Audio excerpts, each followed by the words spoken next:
موضوع اليوم ممكن ما يكون مهم ل 90% من متابعيني، لكن 10% هم لهم حق علي. صحيفتي السنة ذكرت عددها أمس، تكلمت عن زوجات وصديقات اللاعبين الجد بالبريمير ليج. راح أتكلم لكم عنهم الحين.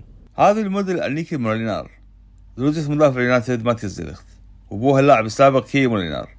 عمرها 23 سنة، تواعدت أول مرة مع ماتياس عام 2018 وتزوجوا هذا العام. هذه نعومي رومي، صديقة حارس مرمى تشيلسي فيليب يورغنسون. تعمل كموظفة ضريبة مبيعات بوزارة المالية الهولندية. عندهم كلب صغير وبدأوا يتواعدون من العام الماضي. أما هذه فهي ليسا فوركلوغ، زوجة مهاجم وستهام نيكلاس فوركلوغ. حبتها بالمدرسة بس مو بسبب وسامته، بسبب فجوة موجودة بالسنة الأمامية. دروسه انكسرت وهو يلعب كرة، حبتها عشان دروسه. عنده بنت اسمها إيميليا. هذه سيرينا كير، صديقة مهاجم يونايتد جوشوا زيركزي.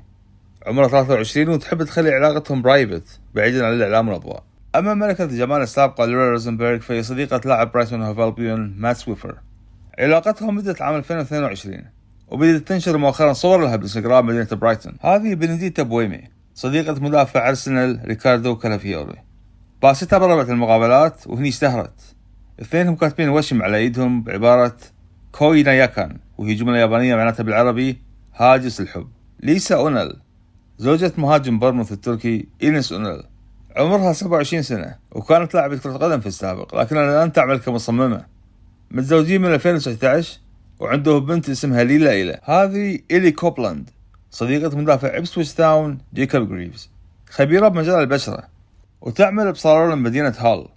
حسابها بالانستغرام مخصص للسفرات الكثيرة. وأخيرا هذه كلارا موتا، صديقة لاعب الوولفز رودريجو غوميز.